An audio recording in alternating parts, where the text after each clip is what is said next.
सर्वांना नमस्कार. Tanvi Arjun love स्टोरीचे 151 episode यापूर्वीच अपलोड केलेले आहेत. कृपया ते सर्व एपिसोड ऐकण्यासाठी आपल्या चॅनलला भेट द्यावी. आता वळूया आपल्या स्टोरीकडे. अर्जुनने आर्यनला झोपी लावला आणि तन्वी त्या बापलेकांकडे डोळे भरून बघत होती आणि मनात म्हणाली, असंच प्रेम अर्जुन आणि त्याच्या बाबांमध्ये असणार. म्हणून अर्जुन त्यांची इतकी आठवण काढतो आणि त्यांच्या प्रेमामुळेच तो आईचा तिरस्कार करतो. आणि अर्जुनने तन्वीकडे बघितलं तसंच डोळे रोखून. पण त्याची ही बिनशेपटाची वाघीण चिडली होती ना, आणि तिनेच लगेच मानेला झटका दिला आणि तोंड मुरगळलं आणि त्याच्याकडे पाठ फिरवून बेडवर झोपली. आणि अर्जुनने भुवया उडवत एक्सप्रेशन दिल्या. उफ, ये गुस्सा. आर्यन झोपला, आता काय करायचं? ती तर बोलत नव्हती, तोंड फिरवून झोपली होती. मग कसं बोलायचं तिच्याशी? इतक्या रात्री धावत पळत तर आला होता तो इथे तिच्यासाठी. अर्जुन सरांना पण काही कमी युग नव्हता, पण तन्वी म्हणते तसे ते इतरांसाठी आधीसारखे होते, अँग्री आणि डॅशिंग. पण तन्वीसाठी खूप चेंज झाले होते, टोटली चेंज. आणि तिला विचारायचं होतं की तिनं असं का केलं, आणि तिलाही जाणून घ्यायचं होतं की तो दिल्लीसाठी जाणार आहे की नाही. पण ती स्वतः बोलणार नव्हती, कारण ती चिडली होती. त्यानं आम्हा दोघांना निवडलं नाही, दिल्ली निवडली होती म्हणून. म्हणजे त्याचं प्रेमच नाही आमच्यावर, कारण प्रेम तर तन्वी करत आहे त्याच्यावर, जे तिनं तिची इतकी नावारूपाला आलेली कंपनी सोडली त्याच्या इच्छेखातर. मग हा फक्त दिल्ली कॅन्सल नाही करू शकत का, असं तिला वाटलं. आणि आता ती तर काय बोलणारच नाही, म्हणून अर्जुनच अगोदर बोलणार होता. कारण अर्जुन चेंज झाला होता ना त्याच्या तनूसाठी. तो तिच्याजवळ जाऊन म्हणाला, तनू, व्हॉट इज दिस बेबी? तू असं आपलं घर सोडून का आलीस? माझा फोन का नाही घेतला तू? चल, मी तुला न्यायला आलो आहे, लेट्स गो बेबी. पण ती काहीच नाही बोलली. Tanu, I am talking with you, are you listening? तू ऐकतेस ना? मी तुझ्यासाठी बोलतोय. तरीही ती गप्पच. आणि त्यानं तिला हाताला पकडून उठवली आणि ती चिडून म्हणाली, Arjun, don't touch me, stay away from me. आणि का आलास तू इथे? तू जा परत घरी, नाहीतर जा दिल्लीला. तो खट्याळपणे म्हणाला, व्हाय? का लांब राहू मी तुझ्यापासून? माझी बायको आहेस तू, आणि मला माझ्या बेबीची आठवण येत होती. ती म्हणाली, ओ रिअली? हो का? आत्ता आठवलं की तुझी बायको आहे. काल तू का त्याची शपथ नाही घेतलीस मग, तुझ्या मुलाची? आणि मला दिसलं की तुझं आमच्यावर किती प्रेम आहे. एनिवे, सोडते, फक्त इतकं सांग, तुझा डिसिजन काय आहे? आणि तो म्हणाला, नो चेंज, मी जातोय दिल्लीला, दॅट्स फायनल. आणि मग तीही चिडून म्हणाली, मग माझाही फायनल डिसिजन ऐक, मीही त्या घरी येणार नाही. ती अशी ओरडून बोलली आणि त्यानं पटकन दार लावलं. ती म्हणाली, तू दार का लावलंस अर्जुन? तो म्हणाला, तनू, आपण नवरा बायको आहोत आणि रात्री आपल्यात बरंच काही घडू शकतं ना, थोडी बहुत ऊच नीच, समथिंग रोमॅन्टिक. सो दार लावलेलं बरं, होय ना? आणि ती तशीच चिडून ओरडून म्हणाली, अर्जुन, आपल्यात काहीच होणार नाही. तसा तो म्हणाला, श तनू बेबी, अगं हळू ना, किती ओरडते आहे. माझा आर्यन नाही, पण ते कुणाल बेबी घाबरून उठेल बरं का. त्याच्यापेक्षा माझा आर्यन डॅशिंग आहे. आणि हे ऐकून तन्वी चिडली आणि म्हणाली, शटअप अर्जुन, तू दिल्लीचं काय केलं ते सांग. तो म्हणाला, तनू, तो विषय आपल्या दोघात नको आहे, त्यानं वाद होतील. ती म्हणाली, तूच आणला तो विषय आपल्यात. मग तो म्हणाला, नो, मी नाही. तुला चांगलंच माहीत आहे की मी कधीही ऑफिसचे टॉपिक घरी डिस्कस करत नाही. हे तर त्या डफर अतुल आणि त्या नॉनसेन्स कुणालमुळं झालं आहे. तू काय इतकी घाबरते आहेस? मी आहे ना, सो डोंट वरी, असं म्हणत त्यानं तिला जवळ ओढून घेतली.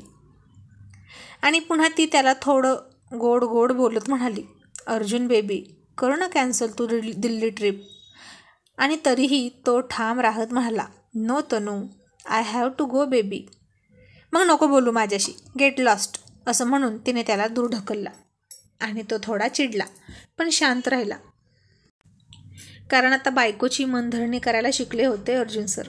मग इतक्या थार मानून चालणार नाही, कारण ही वाघीण सहजासहजी हातात येत नाही हे त्याला माहीत होतं. आणि तो तसाच पुढे सरकत म्हणाला, Tanu please, try to understand baby, I have to go. मला गेलंच पाहिजे, मला समजून घेण्याचा प्रयत्न कर ना. ती म्हणाली, मग जा ना, सोड मला. आर्यनला पण विसरून जा. तुला माझ्या मनातली काळजी समजत नाही ना, माझी भीती समजत नाही. आणि काय म्हणालास की मी इंटरफेअर करते तुझ्या कामामध्ये? नको करू का मी तुझ्या कामात इंटरफेअर? मी कधीतरी करते का तुझ्या कामात इंटरफेअर?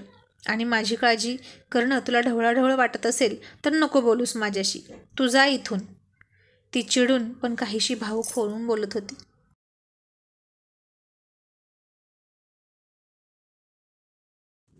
तो म्हणाला, तू काय इतकी काळजी करतेस तनू?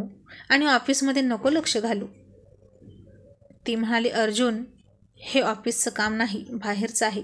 आणि त्या लफड्यात तू पडू नकोस हेच सांगते मी. तो म्हणाला, तनू अगं जाणं गरजेचं आहे.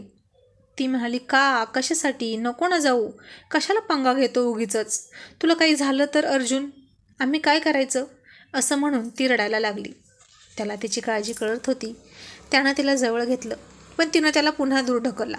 लिव्ह मी, डोंट टच असं म्हणाली. त्याची ही वागीण आता इमोशनल झाली होती आणि तिला समजावणं कठीण होतं. कारण एक वेळ चिडली असती तर ठीक होतं, पण इमोशनल झाली की ऐकत नाही. आणि तो तिलाच समजावत म्हणाला, तनू, लुक ॲट मी, मला काही नाही होणार. ती म्हणाली, तुझं सोड, पण त्यानं आर्यनला काही केलं तर? कुणाल, रिया, मी, आम्ही तुझे कोणीच नाही लागत का? तो म्हणाला, त्याची हिंमत आहे का माझ्या फॅमिलीकडे डोळे वर करून बघायची? त्यानं तसं केलं तर मी त्याचं काय करेन मलाच माहीत नाही. ती म्हणाली, काय करशील? जीव घेशील त्याचा? तो म्हणाला, हो, घेईन मी त्याचा जीव. आणि ती चिडून म्हणाली, कर, सगळं तुझ्या मनासारखंच कर, माझं काहीच नको ऐकू तू. मी पण काय या दगडावर डोकं आपटत आहे, याला पाजर तर फुटणार नाहीच, पण मी मात्र रक्तबंबाळ होणार. असं म्हणून खूप रागात ती डोअर उघडून बाहेर निघाली आणि अर्जुन निराश झाला. इतक्यात तिला दिसली पाल आणि ती ई करून पळतच जाऊन अर्जुनच्या मिठीत शिरली आणि म्हणाली, अर्जुन, पाल तिला घालवून दे ना प्लीज. तो पुन्हा खट्याळपणा करत म्हणाला, नो, नाही घालवणार, कारण ती गेली की तू जाशील माझ्यापासून दूर. अर्जुन, किती दुष्ट आहेस रे तू. असं करतात का? तुला ना माझी काळजीच नाही. तो म्हणाला, मग इथपर्यंत कोणासाठी आलोय मी जाणे मन? माझ्या स्वीट हार्टसाठीच आलोय ना, ना की तुझ्या भावासोबत नाईट घालवायला. आधीच खूप लॉस झालाय माझा, तनू डार्लिंग. असं म्हणून त्यानं तिच्या गाऊनची नाडी सोडली. तशी ती काहीशी लाजून दूर गेली. तशी त्यानं तिला भिंतीसोबत दाबली, दोन्ही हाताने ब्लॉक केली आणि तिच्या तोंडाजवळ तोंड घेऊन जात म्हणाला, आधीच इतका तडपतोय मी तुझ्यासाठी, आणखीन किती सतवशील? बास ना नखरे. असं म्हणून तो तिच्या ओठांवर ओठ ठेवणार इतक्यात तिनं हात आडवा लावला आणि म्हणाली, आधी सांग की तू जाणार नाही दिल्लीला. त्यानं तिचा हात बाजूला केला आणि म्हणाला, जाणार, आणि उद्याच जाणार आहे. तो तर ऐकतच नव्हता. अर्जुन सर म्हणजे प्रचंड हट्टी माणूस. आणि म्हणाला, आणि त्यानंतर US ला कॉन्फरन्स आहे, तिकडे 8 दिवस जाणार. कालच मेल आला आहे. मग आता काय करायचं तूच सांग. माझ्या हातात आजची नाईट आहे, ती सुद्धा वाया गेली तर मग पुन्हा केव्हा आपण भेटणार काय माहीत. So Tanu darling, today I want you, let me enjoy my romantic night. असं म्हणून किस करायला गेला. तशी ती खाली बसली, खालून निघून जाऊ लागली त्याच्या पायातून. त्यानंही तिथंच खाली जमिनीवर बसून तिला ब्लॉक केली आणि तिथंच जमिनीवर झोपवली आणि तिच्यावर आला. तिच्या पाठीला ती फरशी थंड वाटली आणि ती शहारली. आणि आता तिला हलतासुद्धा येत नव्हतं आणि तो हळूहळू तिच्या ओठांकडे निघाला. अर्जुन, नको, नो, मी तयार नाही, जबरदस्ती करू नको, ती सांगत होती. तो त्याची मधाळ प्रेमळ नजर तिच्या नजरेत मिसळून म्हणाला, शटअप, पाल आहे. ती घाबरून तिथूनच पालीकडे बघितलं तिनं आणि म्हणाली, कुठे आहे? त्यानं तिच्याकडे इशारा करत म्हणाला, हे काय, माझ्या मिठीत माझी पांढरी पाल. आता वाघ आणि पालीचं मिलन होणार म्हणजे होणार. ती म्हणाली, मी नाही करणार. तो म्हणाला, तू करणार. ती पुन्हा म्हणाली, मी नाही करणार अर्जुन. तो म्हणाला, तू करणार तनू. ती म्हणाली, तू जबरदस्ती करणार माझ्यावर? तो म्हणाला, येस.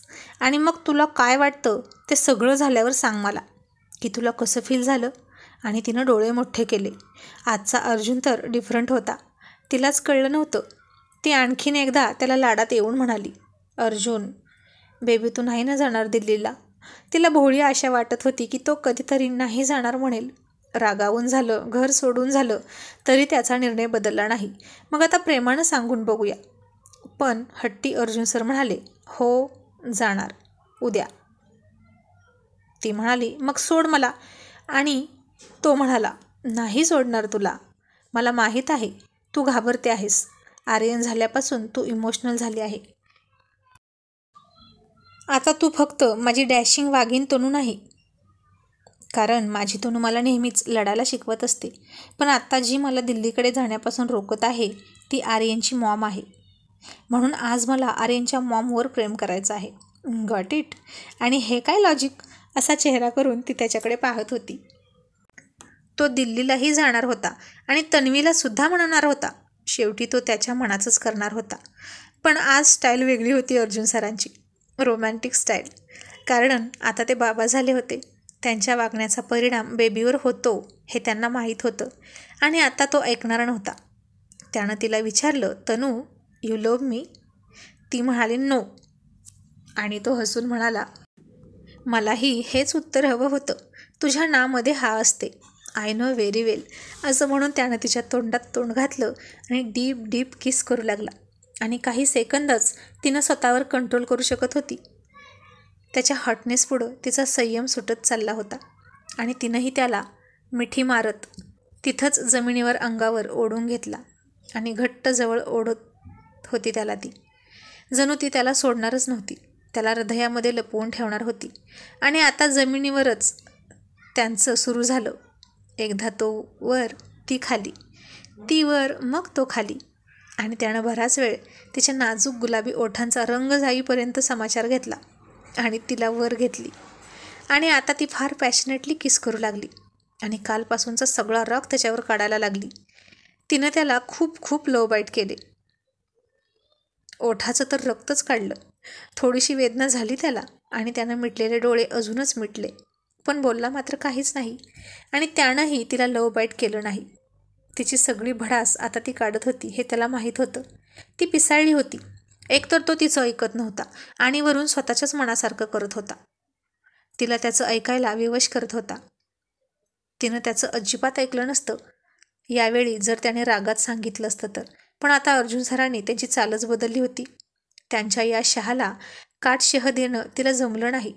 कारण तिनं तो चिडेल, रागवेल, ओरडेल, जबरदस्ती करेल अशी अपेक्षा केली होती. पण इथं तर अर्जुन सर प्रेमाचा प्रस्ताव घेऊन आले होते. मग इतक्या स्वीट आणि रोमॅन्टिक प्रस्तावाला कोण नकार देणार? हे म्हणजे असं झालं, अभ्यास केला एका पेपरचा आणि समोर आला दुसराच क्वेश्चन पेपर. आणि ती त्याला खूप त्रास देत होती. तिला हवा तसा. आणि त्यानंही स्वतःला तिच्या हवाली केला होता. तिने काहीही केलं तरी तो काहीच बोलणार नव्हता. आणि शेवटी तो फार उतावीळ झाला. त्यानं तिथंच तिच्यावर प्रणय क्रीडा करत प्रेमाचा वर्षाव केला. आणि पहाटे पहाटे तो उठला आणि निघाला. त्याच्या शरीराची ऊब नाहीशी झाली तसं तीही जागी झाली. तिनं त्याला पुन्हा हाताला पकडून जवळ खेचलं आणि म्हणाली, अर्जुन सर मत जाइये ना, अभी दिल भरा नाही. आणि त्यानं तिच्या क्यूट फेसकडे पाहिलं. ती तिचे दोन्ही हात उंचावून लढीवाळपणे त्याला जवळ येण्याचा इशारा करत होती. आणि तो तिच्या कुशीत शिरला. पुन्हा बेभान होऊन तिच्यावर प्रेम करू लागला. रात्री तिची टर्न झाली होती आणि आता त्याची टर्न. आणि आता तिची आग मिटत चालली होती त्याच्या कुस्करण्यानं. नेहमी त्यांच्या पहाटेचा प्रणय हा नाजूक हळवा असतो. पण आज खूपच फोर्सली आणि हायली चालला होता. अर्जुन बेभान होऊन तिला कुस्करत होता. तीही त्याला तितकाच फोर्सली प्रतिसाद देत होती. आणि त्यानं तुफान मारा केला तिच्यावर आणि तिला शांत केली. ती झोपली आणि तो तिला कपाळावर किस करत पहाटे पहाटे घरी निघून गेला. कारण त्याला तयारी करून जायचं होतं दिल्लीसाठी. पण ती गाढ झोपली होती. आणि पहाटे पहाटे तिला एक विचित्र स्वप्न पडलं. अर्जुनच्या गाडीचा ॲक्सिडेंट झालेला आणि रक्ताच्या थारोळ्यात पडलेला अर्जुन. आणि ती प्रचंड दचकून घामाघूम होऊन उठली. तिने शेजारी पाहिलं तर अर्जुन नव्हता आणि ती खूप घाबरली.